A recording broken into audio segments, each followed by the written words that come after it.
തീ കൊളുത്തി കൊന്ന ആ ചേട്ടൻ, തീ കൊളുത്തിയ ചേട്ടൻ, അയാൾ നല്ലൊരു സ്വഭാവത്തിന്റെ ഉടമ. പൈസകാര്യ അത് ഞാൻ പറഞ്ഞല്ലേ, സാമർത്ഥ്യം എന്ന് പറഞ്ഞാൽ ഇത് ഇത്രയും കടം മേടിച്ചാണ്, അങ്ങനെ നിന്നും കടം മേടിച്ചാണ്. 99% അവിഹിതങ്ങളാണ് നമ്മുടെ കേരളത്തിലെ.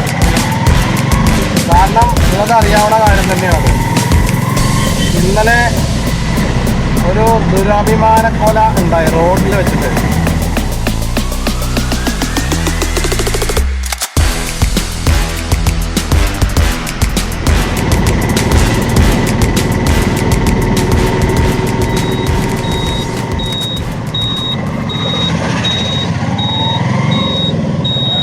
സുഹൃത്തുക്കളെ നമസ്കാരമുണ്ട്. ഞാൻ ഇന്ന് പറയാൻ പോണെന്താ അറിയോ? ഒന്നും പറയണ്ട അല്ലേ, എൻ്റെ ഇത് കേട്ട് കേട്ട് മടുത്തു.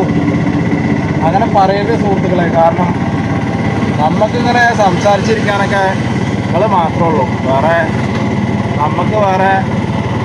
സ്വന്തമായിട്ട് നമുക്ക് ഭൂമിയിലൊന്നുമില്ല. പക്ഷെ പറയാനും സംസാരിക്കാനും കേട്ടിരിക്കാനൊക്കെ നിങ്ങൾ തന്നെ ഉള്ളൂ. അപ്പോൾ ഇന്നലെ നമ്മുടെ കേരളത്തിൽ ഒരു സ്ഥലത്ത് കാറ് കത്തിച്ചിട്ട് ഒരു യുവതിയെ കൊല്ലുണ്ടായി. അത് എനിക്ക് വളരെ ഇഷ്ടമായി. അതിനെ കുറിച്ചിട്ടാണ് ഞാൻ പറയാൻ പറ്റുന്നത്. എനിക്ക് അയാളെ ചിന്ത വളരെ വളരെ ഇഷ്ടമായി. കാരണം എന്താ വെച്ച് കഴിഞ്ഞാൽ, മരുമകനെ കുറിച്ചിട്ട് ആ അമ്മായിമ്മയ്ക്ക് തെറ്റായിട്ടൊന്നും പറയുന്ന ഒരു വീഡിയോയിൽ നിങ്ങൾ കണ്ടിട്ടുണ്ടാവില്ല. ഭാര്യനെ കുറിച്ചിട്ട്, അതായത് ആ അമ്മ പറയുന്നത് സ്വന്തം മകളെ കുറിച്ചിട്ട് തെറ്റായ കാര്യങ്ങൾ മാത്രമാണ് പറയുന്നത്. ആ അമ്മയ്ക്കും കൂടി ഒരു വളരെ വലിയൊരു ബിഗ് സല്യൂട്ട് കൊടുക്കണം.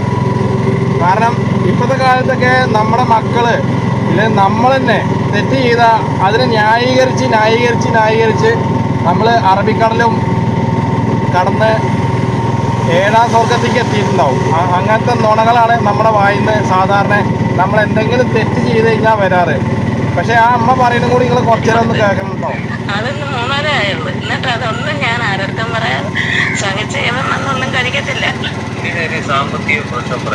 പൈസകാര്യ അത് ഞാൻ പറഞ്ഞല്ലേ, സാമർത്ഥ്യം എന്ന് പറഞ്ഞാൽ ഇത് ഇത്രയും കടം മേടിച്ചാണ്, അങ്ങനെ നിന്നും കടം മേടിച്ചാണ്.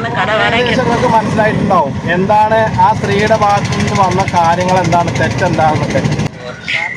മരുമോൻ പോയി, എന്നിട്ട് പൈസയും ബാക്കി കൊണ്ട് കൊടുത്ത് സാധനം മേടിച്ചോണ്ട് വന്നു. വരണ്ടാന്ന് തീർത്ത് അതിന് ശേഷമല്ല, കട തുടങ്ങിയപ്പോഴേ പറഞ്ഞു. ഇവർ രണ്ടുപേരും കൂടെ പറഞ്ഞത്. എന്നിട്ട് അതൊന്നും എനിക്കൊന്നും അതിനെപ്പറ്റി അറിഞ്ഞൂടെ. ഞാൻ ചൊവ്വ അറിഞ്ഞു. 2 വർഷത്തെ പരിചയം എന്നാ പപ്പരാൻ പറഞ്ഞത്. ഞാൻ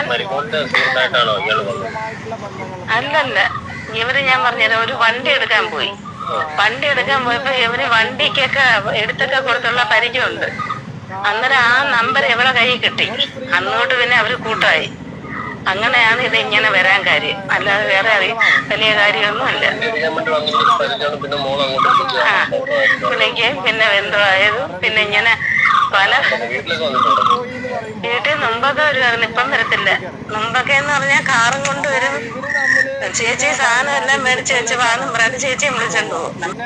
റോഡിലൂടെ ഉള്ള യാത്ര ചെയ്തിട്ട് പോവുക. കാറ് ആയാലും എല്ലാ വണ്ടികളും ഉണ്ട് കേട്ടോ. അതിൽ ബസ്സും ലോറിയും ഇതൊന്നും പെടില്ല, ചെറിയ വാഹനങ്ങൾ. അപ്പോൾ ഇവർക്ക് ഒരു ദാഷ്യുണ്ട്. ഇവർ നല്ല രീതിയിലാവില്ല ഡ്രൈവ് ചെയ്യുക. ഈ കളിക്കുമ്പോൾ എന്തായാലും നല്ല രീതിയിൽ ഡ്രൈവ് ചെയ്യാൻ പറ്റില്ലല്ലോ. അപ്പോൾ അവിടെ ഇങ്ങനെ ആക്സിഡൻറ്റും കാര്യങ്ങളൊക്കെ ഉണ്ടാവും. അതും കൂടി പറയാട്ടോ. പിന്നെ എന്താ വെച്ച് കഴിഞ്ഞാൽ, തീ കൊളുത്തി കൊന്ന ആ ചേട്ടൻ, തീ കൊളുത്തിയ ചേട്ടൻ, അയാൾ നല്ലൊരു സ്വഭാവത്തിൻ്റെ ഉടമയായിരുന്നു എന്നാണ് എല്ലാവരും പറയുന്നത്. വിവാഹം കഴിച്ചിട്ട് പക്ഷെ ഞാൻ വെളിയിലായിരുന്നു. ഞാൻ ഇപ്പം ഗൾഫിൽ നിന്ന് വന്നിട്ട് 5-6 വർഷമാകത്തുള്ളൂ. ഒരു സാമ്പത്തികമൊന്നും ഇല്ലാത്തൊരു കുടുംബമായിരുന്നു. അവിഹിതം എന്ന് പറഞ്ഞു കഴിഞ്ഞാൽ അത് പണത്തിൻ്റെ പേരിലാവാം, പ്രതികാരത്തിൻ്റെ പേരിലാവാം, നന്മയുടെ പേരിൽ ഒരിക്കലും അവിഹിതം നമുക്ക് ശരിയാവില്ല, നന്നാവില്ല. അത് നിങ്ങളുടെ ജീവിതം അല്ലെങ്കിൽ ജീവൻ കളയുന്ന ഒരു സംഭവമാണ് ഈ അവിഹിതം എന്ന് പറഞ്ഞത്. അപ്പോൾ കൂട്ടുകാരെ, അവിഹിതങ്ങളിലേക്ക് പോയിട്ട് ചാടാതെ നിങ്ങൾക്ക് ആരും ഇല്ലെങ്കിൽ നിങ്ങൾ മുണ്ടാണ്ടിരുന്നാൽ മതി. ആരും നിങ്ങളുടെ കൂടെ വരില്ലെങ്കിൽ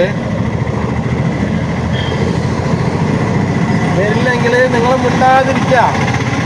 അപ്പോൾ നിങ്ങളുടെ കൂടെ ആരെങ്കിലും ദൈവം പറഞ്ഞയക്കും, അത് ഉറപ്പാണത്. വെറുതെ അനാവശ്യമായിട്ടുള്ള കാര്യങ്ങളിൽ പോയിട്ട് ഇടപെട്ടിട്ട് ജീവിതം പാഴാക്കരുത്. കാരണം ഇപ്പോൾ ഏതൊരു പെണ്ണിൻ്റെ ചുവട്ടിലും ഫോണാണ്, ഇല്ലെങ്കിൽ ഫോൺ നോക്കിയിട്ടാണ് കൂടുതലും റോഡിലൂടെ നടക്കുമ്പോഴും കൂടി ഇവർ ഫോണിൽ ടൈപ്പ് ചെയ്തിട്ടാവും പോവുക, ഇല്ലെങ്കിൽ കോൾ ചെയ്തിട്ടാവും പോവുക. നമ്മൾ പിന്നെ റോഡിലൂടെ എങ്ങനെ നടക്കണമെന്ന് ചോദിച്ചു കഴിഞ്ഞാൽ അവർ കുറ്റക്കാരായി നമ്മുടെ ആക്കി.